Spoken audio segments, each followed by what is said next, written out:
mahasiswa komunikasi Sekolah Vokasi IPB.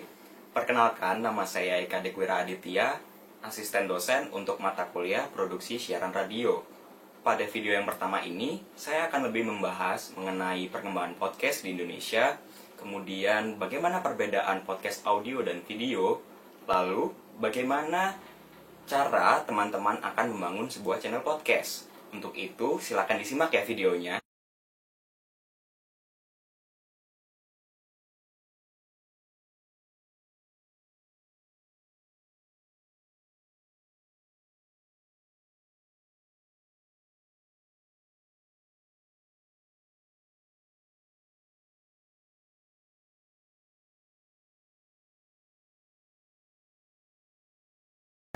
Podcast itu sendiri sebenarnya bermula dari tahun 2001, di mana setelah podcast itu baru diperkenalkan pertama kali di publik itu melalui iPod waktu itu. Karena waktu itu di iPod ada fitur namanya podcast yang berasal dari kata iPod dan broadcasting.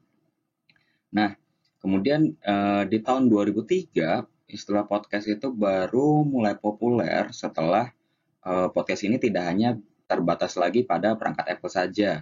Namun orang untuk mengakses podcast itu sudah bisa melalui sebuah situs. Itu waktu itu namanya ada RSS atau yang namanya Really Simply Syndication. Sebenarnya RSS ini sudah di zaman sekarang udah nggak terlalu familiar lagi sih, apalagi di kalangan teman-teman gitu. Cuma kalau dulu itu seperti pengumpulan web yang isinya ada beberapa rangkuman konten yang ada di internet gitu. Salah satunya ya konten audio itu tadi, podcast. Kemudian podcast itu sendiri baru masuk di Indonesia itu setelah ada warga Indonesia namanya Boy Aktianto. Dia mengunggah podcast dia di sebuah situs blog. Ya, situs blognya itu kalau nggak salah namanya Blogspot.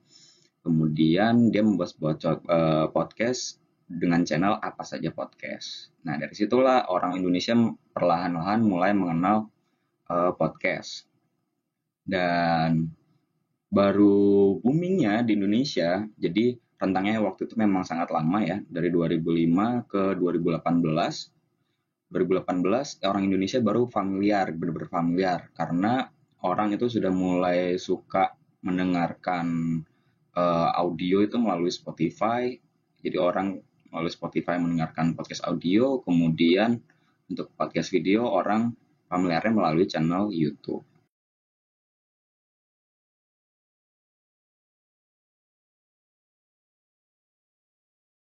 Sekarang ke pembahasan berikutnya adalah jenis podcast. Jenis podcast ini sebenarnya di Indonesia cuma ada dua ya yang paling dikenal. Yang pertama adalah podcast video dan yang kedua adalah podcast audio. Nah, podcast video ini sendiri orang mengenalnya pada channel YouTube gitu. Beberapa channel YouTube di zaman sekarang memang sudah banyak banget orang mulai banyak yang membuat sebuah channel podcast yang membahas beberapa topik gitu yang lagi hangat di Indonesia. Kemudian kalau podcast audio, orang lebih familiarnya dengan Anchor atau Spotify. Anchor ini memang sebenarnya nggak lepas juga sih ya dari Spotify, karena orang kalau mau membuat sebuah podcast audio, ya mereka harus membuat akun dulu nih sebenarnya di Anchor dulu gitu loh, untuk bisa dipublikasikan di Spotify gitu. Jadi kalau asumsinya orang mau bikin channel podcast audio, otomatis mereka juga bakal punya channel di Anchor dan juga di channel di Spotify gitu. Sebenarnya dari perbedaan podcast video dan audio memang nggak terlalu signifikan ya. Hanya memang secara wujudnya saja, kalau podcast video ya sudah jelas dia utamanya adalah dalam bentuk video gitu. Sementara kalau di podcast audio ya memang dalam bentuk audio gitu.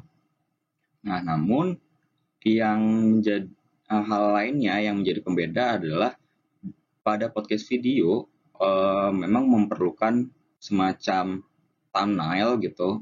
Jadi untuk orang tertarik apa sih sebenarnya isi podcast dari video ini gitu loh, sebelum orang ingin menonton podcast teman-teman di YouTube.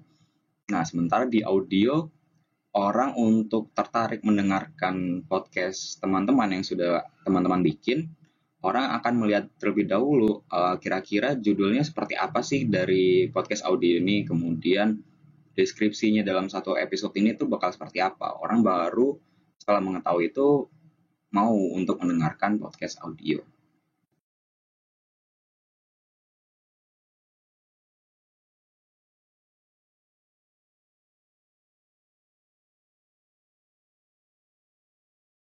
Pembahasan berikutnya adalah analisis podcast. Analisis podcast ini penting untuk teman-teman lakukan bagi teman-teman yang akan membangun sebuah channel podcast. Entah itu channel podcast video ataupun channel podcast audio. Nah, ini dia beberapa poin yang perlu teman-teman perhatikan bila ingin melakukan analisis. Yang pertama adalah gender dan usia. Nah, kedua hal ini memang sangat penting dan mendasar banget untuk menjangkau audiens teman-teman. Apakah misalkan secara gender mereka itu laki-laki atau perempuan, atau mungkin bahkan keduanya yang ingin teman-teman sasar. Kemudian secara usia bagaimana sih mereka? Apakah secara usia audiens yang ingin saya sasar adalah audiens dari anak-anak, atau mungkin remaja, atau mungkin dewasa? Nah, kedua ini akan menjadi hal yang paling mendasar. Kira-kira tema atau topik dari podcast teman-teman sesuai dengan khalayak teman-teman. Kemudian poin berikutnya adalah di mana sih tempat tinggal audiens teman-teman? Nah, tempat tinggal ini sebenarnya sangat penting sekali karena memang podcast ini kan memang sebuah konten yang disebarkan melalui internet ya, dan tentu jangkauannya tidak terbatas gitu loh. Namun, tempat tinggal ini menjadi sangat penting karena untuk lebih mendekatkan baik itu tema atau topiknya apakah sesuai dengan yang dirasakan oleh audiens teman-teman gitu. Kemudian poin yang berikutnya adalah latar belakang pendidikan. Nah, latar belakang pendidikan ini penting sekali karena beda jenjang pendidikan, daya serap mereka itu juga akan mempengaruhi bagaimana menerima konten yang teman-teman buat gitu loh. Ya, tentunya kalau misalkan pembahasan atau topiknya semakin berat, itu juga bakal berpengaruh ke audiens teman-teman untuk mendengarkan atau menonton podcast teman-teman gitu loh. Terus kemudian poin yang berikutnya adalah hobi. Nah, setiap audiens memang memiliki hobi yang berbeda-beda tentunya. Nah, teman-teman kira-kira juga perlu mengetahui nih, kira-kira channel podcast aku nih pengen fokus ke hobi apa sih? Atau kira-kira hobi mereka apa ya yang mungkin paling kekinian kalau sekarang gitu loh. Misalkan sekarang lagi hobi orang suka ngomong suka bersepeda gitu. Pak, ini boleh nih aku ingin membahas sebuah topik podcast mengenai sepeda gitu. Kemudian poin yang terakhir adalah mimpi atau cita-cita. Nah, memang podcast ini kan memang dilahirkan utamanya adalah untuk menghibur pendengarnya atau penontonnya gitu loh. Nah, dengan mengetahui mimpi atau cita-cita pendengar atau penonton podcast kalian, ini penting banget supaya bisa mendekatkan audiens kalian kepada konten kalian. Jadi semakin teman-teman mengetahui mimpi atau cita-cita audiens teman-teman, semakin tinggi pula kesempatan mereka untuk menikmati konten kalian. Sekian penjelasan materi melalui video ini. Semoga video ini dapat membantu teman-teman dalam memahami podcast. Terima kasih.